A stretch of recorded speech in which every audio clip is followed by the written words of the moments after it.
एक नगर में एक महान बौद्ध भिक्षु रहा करते थे। वह बहुत ज्ञानी और बहुत शांत स्वभाव के थे। उनकी यह बात भी उसकी विशेषता भी थी। एक बार की बात है, बौद्ध भिक्षु नगरवासियों को उपदेश दे रहे थे। बौद्ध भिक्षु कह रहे थे कि शब्दों में जीवन बदलने की शक्ति होती है। अपने शब्दों से जीवन को बदलिए। हम जो भी शब्द अपने लिए या दूसरों के लिए कहते हैं या जो भी बातें करते हैं उसमें हमें ध्यान देना चाहिए। इतना कहकर बौद्ध भिक्षु ने अपना उपदेश समाप्त किया और वहां से चले गए। एक दिन वह बौद्ध भिक्षु एक मार्ग से होकर गुजर रहे थे। उसी मार्ग से होकर एक युवक गुजर रहा था। उस युवक ने उन बौद्ध भिक्षु को देखा तो वह जोर जोर से हंसने लगा और कहने लगा, अरे साधु महाराज, आप तो ढोंगी हैं। आपके उपदेशों में यह कहने से कि शब्दों में बहुत बड़ी ताकत होती है, आपकी बात सत्य नहीं हो जाएगी।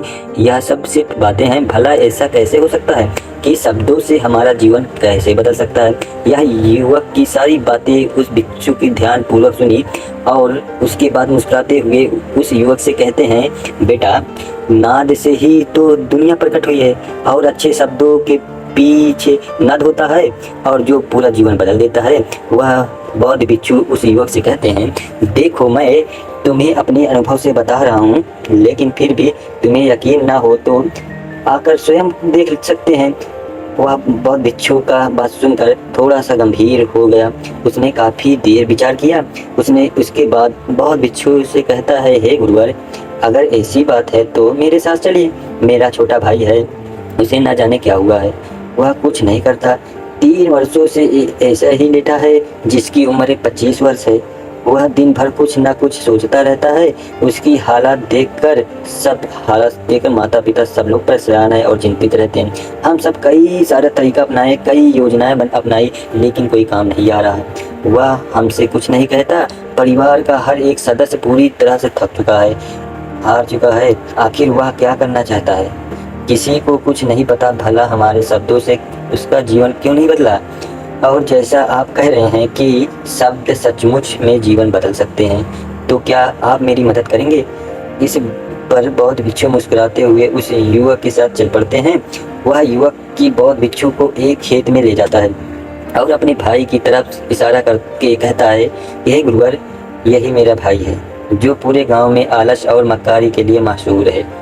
आप कहते हैं कि शब्दों में वह शक्ति होती है जो हमारा जीवन को बदल सकता है।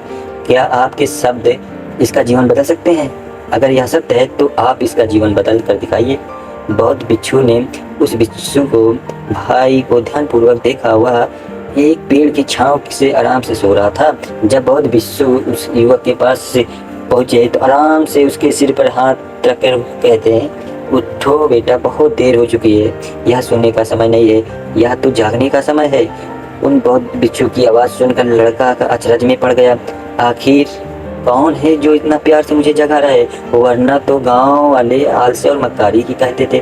उसने आंखें खोली। आंखें मिलाते हुए अपने बौद्ध भिक्षु से कहा, गुरुवर, आप कौन हैं?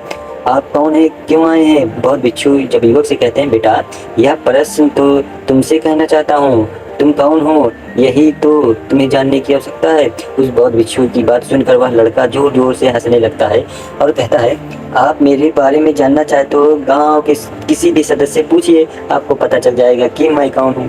आपसे हर कोई यही कहेगा, आलसी और मक्कार है। तरह तरह के ताने सुनाएंगे, तरह तरह की बातें कहेंगे। इससे आपको यकीन हो जाएगा, पता चल जाएगा कि मैं कौन हूँ। तभी बौद्ध भिक्षु मुस्कुराते हुए उस लड़के से कहते हैं, बेटा, सबसे पहले मेरी यह बात सुन लो। मेहनती इंसान को उसके अंदर की चोट को पहुंचाते हैं, कभी अपने आप को कोसो मत। और मेरी यह दूसरी बात भी सुन लो। मैंने गांव वालों से नहीं पूछा कि तुम कौन हो, तुमसे पूछ रहा हूँ कि तुम कौन हो। लेकिन तुमने तो अपनी आदत तो मुझे बताई। आलस तुम्हारी पहचान नहीं, तुम्हारी आदत हो सकती है, और इंसान नहीं, उनकी आदत खराब होती है। इसलिए बेटा, तुम अब आलसी और मक्कार नहीं हो, यह तो तुम्हारी आदत है। इतनी सी बात जो गांव वाले नहीं समझ सकते। यह सारी बातें सुनकर लड़का थोड़ा सा आश्चर्यचकित हो गया, क्योंकि गांव वाले हमेशा उसे आलसी और मक्कार कहते थे और तरह तरह के ताने भी सुनाया करते थे। उस बौद्ध भिक्षु की बात सुनकर उस लड़के की आंखों में आंसू आ गए।